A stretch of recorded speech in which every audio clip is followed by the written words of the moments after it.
भाऊजी काय झालं? एवढं काय महत्वाचं बोलायचं होतं? लाली ताई, मी आज गोपाळला परत एकदा दुकानातून बाहेर जाताना बघितला. तुम्हाला सांगून नाही गेले का? नाही म्हणजे एक कूर गेल ते दुकानावर. मला वाटलं आधी गिरायकच असेल.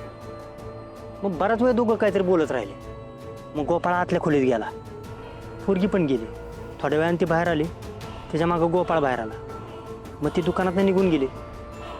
पण मग थोड्या वेळानं गोपाळनं दुकान लावलं, तो पण त्या पोरीच्या मागं गेला. कोण होती पोरगी? काय माहित नाही, म्हणजे मी पण पहिल्यांदाच बघितली तिला गावात. माझा नवरा नाही सुधारणार. भटक्या नवऱ्याला किती पण जीव लावा, उकिरडं हुंगल्याशिवाय ना त्याला चैन नाही पडणार. आणि लाली ताई, गोपाळनं माझं नरड पण धरलं आज. म्हणजे मला धमकीच दिली त्यानं, जर इकडचं तिकडं काय केलं तर बघच म्हणून. मी तुम्हाला म्हणलेलं त्याला 100% संशय आलाय माझ्यावर, की मी तुम्हाला सगळे येऊन सांगतोय. काय करू मी ह्यांचं? आता हे परत काहीतरी घोळ घालते, परत कशात तरी अडकतील, परत ह्यांना वाचवायला जीवाचा आटापिटा करायला लागेल मला. नाही, असं नाही होता का मग? हे आता सगळं सुरू व्हायच्या आधीच ह्यांना आवराय पाहिजे. चला. कुठं? मला दाखवाय कुठं गेलं. आता तुम्ही कुठं चाललाय आत? मी डबा घेऊन येते त्यांच्यासाठी, म्हणजे त्यांना संशय नाही येणार. आणि तुम्ही इथं नका थांबू, तुम्ही रस्त्याला जाऊन थांबा, मी तिकडे येते. हां, ठीक आहे. आता मी तुम्हाला एकदम प्रेमानं आणि शांततेत सांगते आणि शेवटचं सांगते. मला माझ्या हिश्श्याचं पैसे द्या, मी आत्ता इथून लगेच अशी निघून जाते. डिंपल, मी सुद्धा तुला तेवढ्याच प्रेमानं सांगतोय, माझ्याकडे नाही आहेत पैसे. माझ्याकडे जे पैसे होते, दागिने होते, ते माझ्या बायकोने माझ्याकडनं हिसकावून घेतले. महासंशयी बाई येते, तिला आधीच माझ्यावर संशय आलाय. असं तुझ्याबरोबर जर तिने मला इथे पाहिलं ना, माझी वाट लागेल. माझी वाट लावेल, माझी वाट लावेल. काय होतं तुम्ही? काय झालं तुम्ही?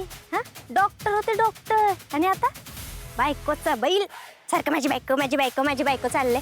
मला बायकोचं बिकोचं काय माहिती नाही, मला माझं पैसे पाहिजे पाहिजे. हे बघ डिंपल, इथं गावात मला इज्जत आहे. इथं कोणी आलं, कोणी पाहिलं तर काय तू वेगळा संशय करतील. तुझा माझ्याकडे नाही आहेत पैसे. मला पैसे पाहिजे, त्या बिगर मी हात सोडणार नाही. डिंपल, हात सोड. नाही डिंपल, हात सोड. नाही सोडणार, पैसे द्या. डिंपल, हात. ओ डॉक्टर, मी शांत आहे म्हणजे माझा अंत झाला समजू नकोस. आणि फार वेळ शांत बसायला मला संतही समजू नकोस.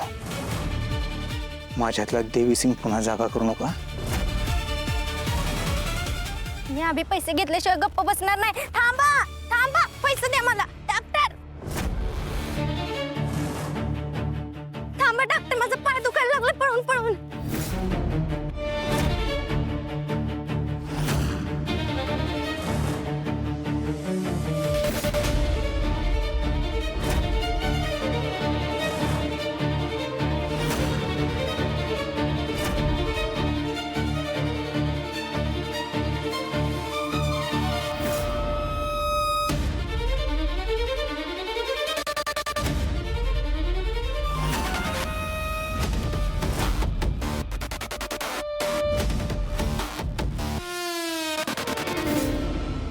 बघा लाली ताई, म्हणलेलं का नाही गोपाळ दुकानात नाही.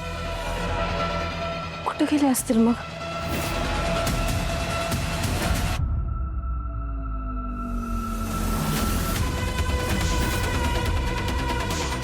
म्हणजे माझा अंदाज बरोबर होता तर या लगीने लालीकडे चुगली केलीच तर. भाऊजी, हे तर इथेच आहेत. हो, शपथ दुकानात नव्हतं. असं कुठून आला काय माहिती. लालीजी, इकडे काय करताय? अहो, डबा घेऊन आले होते. म्हणजे रस्त्यात भाऊजी भेटले, म्हणले तुम्ही नाही आहे दुकानावर, तुमचं काहीतरी काम आहे म्हणून बाहेर गेलात. हा, ते मगाशी कुठे गेला होता? अहो, ते दुकानातले ब्लाऊजची हुकं संपली होती आणि बटणं पण संपली होती, ते आणायला गेलो होतो. अरे की लांब कुठं गेलो असतो तर तुला सांगून नसतो का गेलो. छोटं काम होतं, छोटं मोठं बी सांगायचं का तुला आता? पण तुम्ही इथं कशा?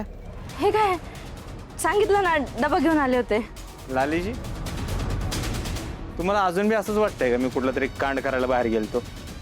नाही हो, माझा माझ्या नवऱ्यावर पूर्ण विश्वास आहे. दिसते किती विश्वास आहे दिसते. या इकडे जरा इकडे. करलं की काय बाबा, एवढ्या संकटातनं बाबा आमचा संसार कसा बसा चालू झालाय परत. लालजींचे कान भरून आमचा संसार मोडायचा आहे का? मोडायचा का संसार? हा? अहो, नाही हो, असं काय नाही, चुकलंय त्यांचं, जाऊ दे. ते चुकून जरा हल्ली लय चुका होत्या तुझ्याकडनं. भाऊजी जावा की टपरीवर. आओ जेवाय आणलं ना, हात धुवून घ्या, जेवायला वाढते. हा.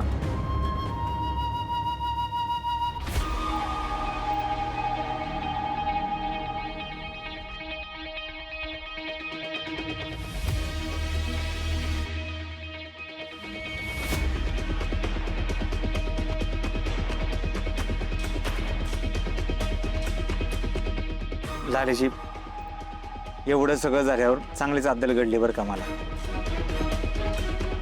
इथनं पुढं मी कुठल्याच बाईच्या नादाला लागणार नाही. आपल्यात संशय नको आता अजिबात. सॉरी, चुकलं माझं. आणि तुम्ही सारखा संशय घेत राहिला तर मला बी सारखा अपराधी वाटेल.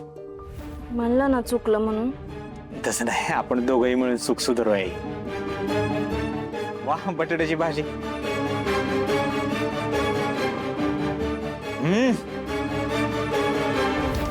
तुम्ही जेवला का? हे बरं आहे डॉक्टरांचं, मस्त त्या बायामध्ये रमल्यात. कसला माणूस आहे, मला विचारलं पण नाही जेवली का, काय खाल्लंय का, काय प्यालीस का. इथं मस्त बायकोच्या हातनं जेवण चाललंय यांचं, मस्त मजा मारत्या ती.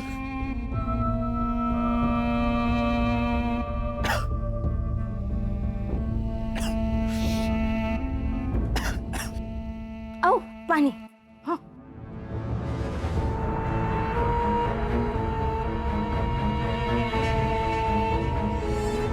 कुठं गेली ना काही? काय काय पोती नुसतं?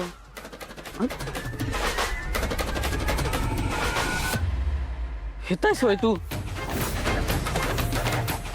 मंगेशराव, अहो किती वेळा सांगू असं डायरेक्ट बोलत जाऊ नका, मी घाबरते म्हणून. अगं घाबरायला मी पाहिजे. कुठं गायब होती तू? हा, हुडकत बसतो मी इकडं तिकडं. कुठं गेली, कुठं होती तू? आणि सारखं काय तिकडं बघत बसती? मंगेशराव, हं? नाही सारखे असेच प्रश्न विचारा, तिकडं काय बघते आणि इकडं काय बघते. कधी हे विचारलंय का तुला भूक लागली का नाही लागली? नुसतं आपलं कुठं होती, कशी होती, आणि कुठे गेली, का गेली, इकडंच का बघते, तिकडंच का बघते, तेवढंच विचारा फक्त. अगं एवढंच ना, कशाला टेन्शन घेते? मी कशासाठी? आता तुझी काळजी घेणं माझं कर्तव्य आहे. तू थांब इथंच, मी असं गेलो ना असा थांब.